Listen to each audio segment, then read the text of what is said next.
Okay, then block my driveway. By user Peter16. I live next to a school and I've had parents back up into my driveway to wait for their children. If I'm not going anywhere, I don't mind no harm, no foul.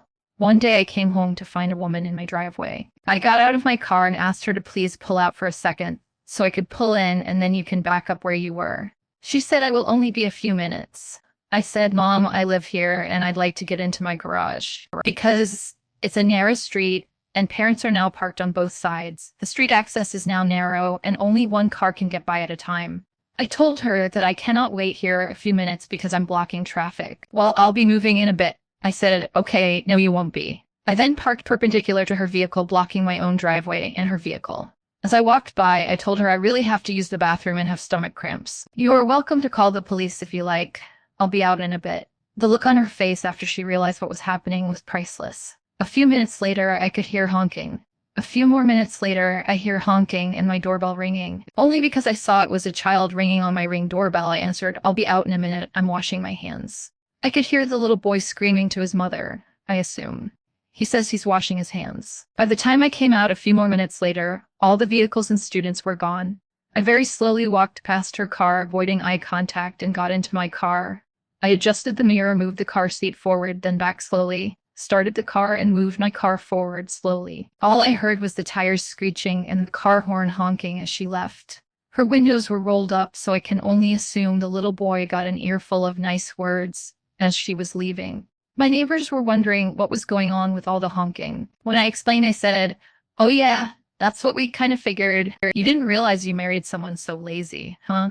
By user secret buys. Update at the end. Last week, my husband and I went shopping. We came out of one shop and then wanted to go to another, which was the other side of the car park. We walked over and there were no trolleys. What we wanted was packed into 4 heavy boxes and was awkward to carry across a large car park. So I said I'd drive the car over. It's one of those shops where you order at the till and they bring it from the warehouse to the till and you take it to your car. Well, he called me lazy for wanting to move the car. I tried explaining my side, but no, he was adamant I was lazy. I went and moved the car because the fuck was I putting my back out, carrying an outdoor table and chairs set to the car. He berated whilst we waited in the queue, calling me lazy, saying he didn't realize he married someone so lazy, etc. I ended up leaving the shop without the table and chairs because he kept pushing for a reaction. Today, we went back to said shops. He said he would go get the table and chairs while I went into another shop. Guess what? No trolleys. He rang me and asked me to drive the car over. Did I? Fuck, that's lazy. He started to get pissed and realized he didn't have a leg to stand on. He carried each box separately from the shop to the car. 4 trips there and back. Each time he asked me to move the car and I said that it was lazy and I didn't realize I married someone so lazy. Edit for all the people getting their panties in a twist. No, I'm not nesting. The furniture's for my parents. Yes, I'm waiting on my lawyer to do their thing.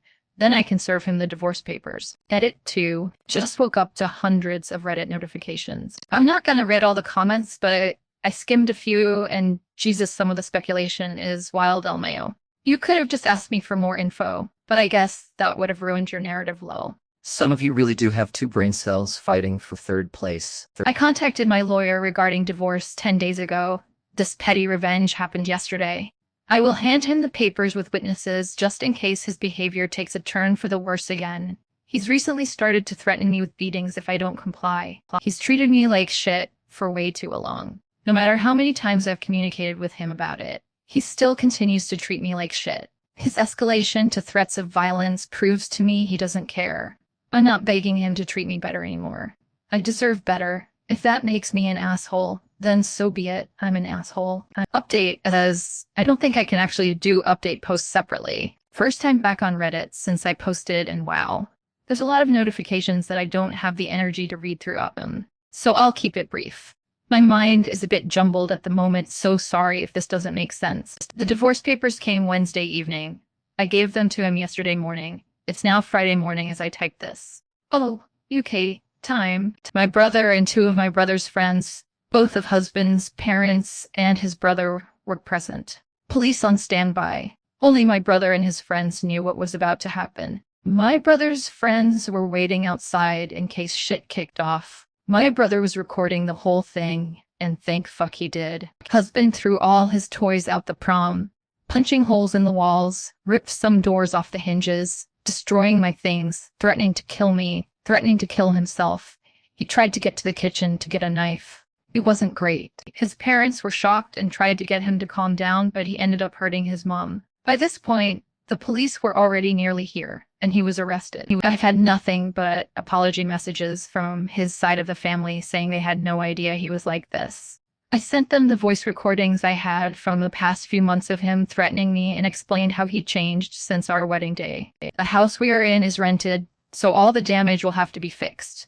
The lease is up in 6 months, but I'll be requesting to terminate the contract and look Jean to buying my own place far away from him. I won't be doing another update in the future, though feel free to ask if you want more info.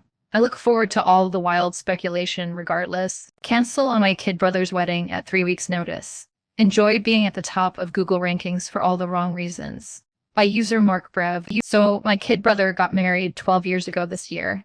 Being non-religious, they got married and had their reception at a tithe barn at a country house. Thinking for something different for their wedding present, my dad decided that instead of getting several wedding cars for them, he'd hire one car to take them from the venue to their hotel, and as a surprise hire a helicopter to take the bride and her dad from my parents' place where she was getting ready, her family is from down south, to the venue.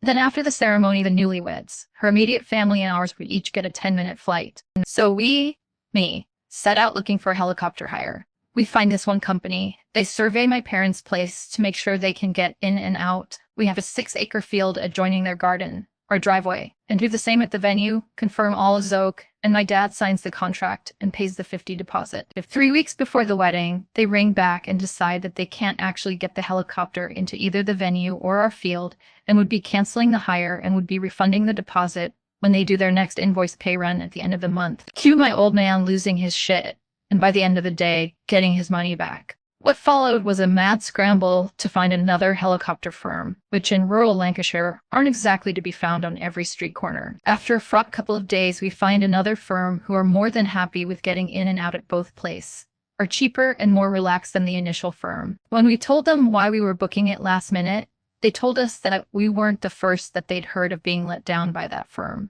Here's where the petty and honestly unintentional revenge comes in. Back then, I was a frequent contributor to a car forum I'll call Mark's Car Nerd Forum, which is how my wife referred to it. Not a massive one. At most, I think we had about 70 members, but it was ours. One guy sorted out setup, and we each bummed him a $5 a year to admit it. There were half a dozen sub-forums where we'd chat about motor shows, new car launches, phone, etc., and one invite-only VIP area. Anyway, out of frustration, I posted on the open pages about how pissed off and stressed we had been over the whole thing with a post title of Beelzebub's Helitours are a bunch of absolute tours are a bunch of absolute. Nothing I wrote was untrue.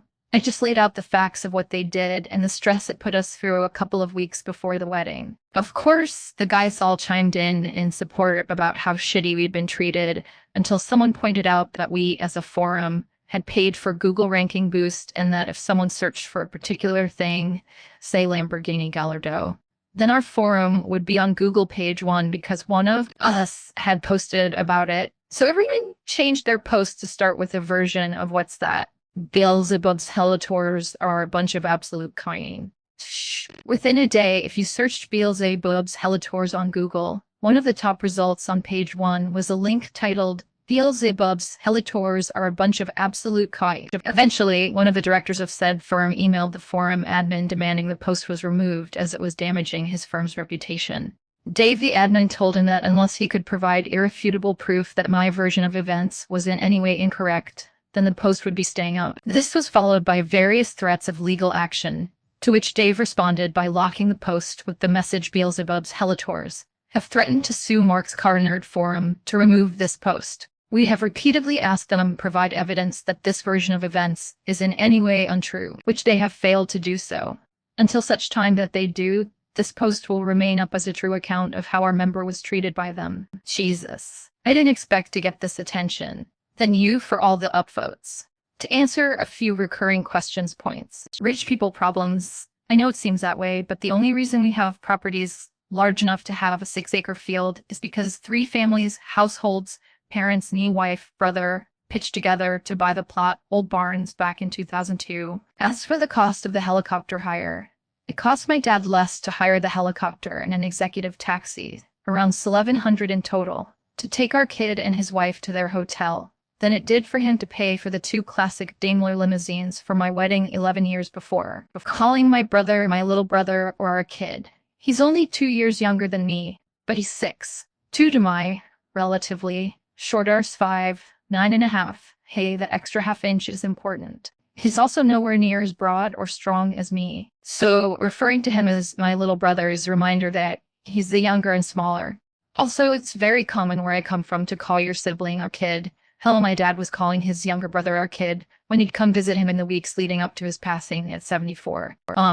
They gave you 3 weeks notice. That's plenty of time. Anyone saying that has never planned a wedding or larger event. 3 weeks before a wedding is no time at all, especially for services which are booked months in advance. I booked my wedding cars a year before my date. We booked the helicopter 6 months before the date. Had it been cars we booked, we probably would have been shit out of luck to get replacements in that time frame at peak wedding season. As it was, we got lucky as the replacement firm had not long added another bird to their fleet, and they had space available. Plus, it's still relatively rare to book a helicopter for a wedding. Back then, it was really rare. People have said they must have had a reason to cancel. They did. The reason is they were cunts.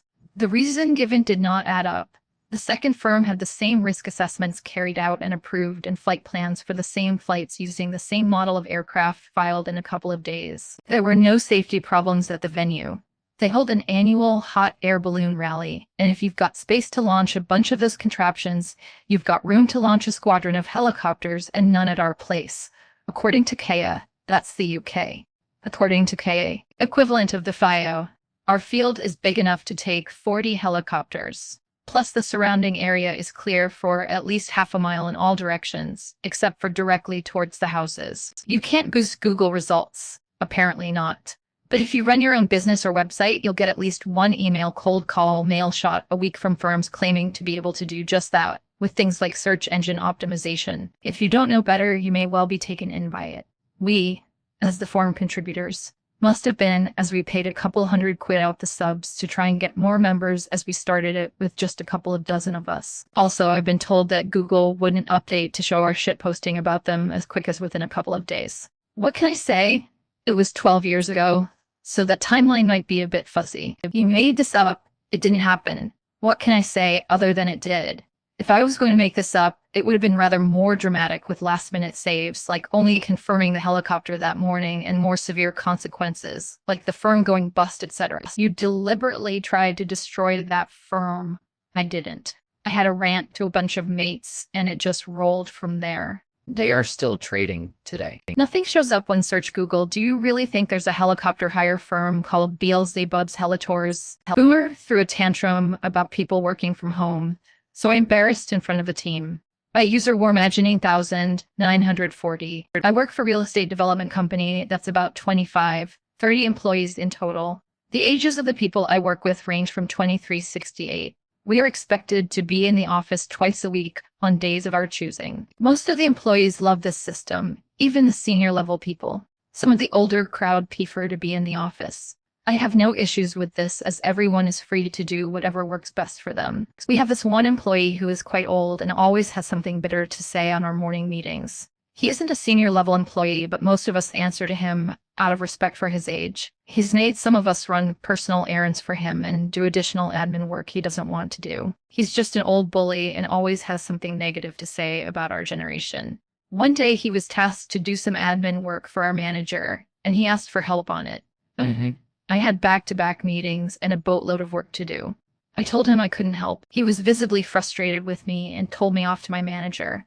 My manager spoke in my defense, as she knew how busy I was. Still, I was annoyed with how he handled that. The next morning, we had a full team meeting, and the topic of working from home came up, and obviously he had a few words about that. He said that his generation were harder working, that our generation has become extremely lazy, that working from home is just an excuse for people not to work.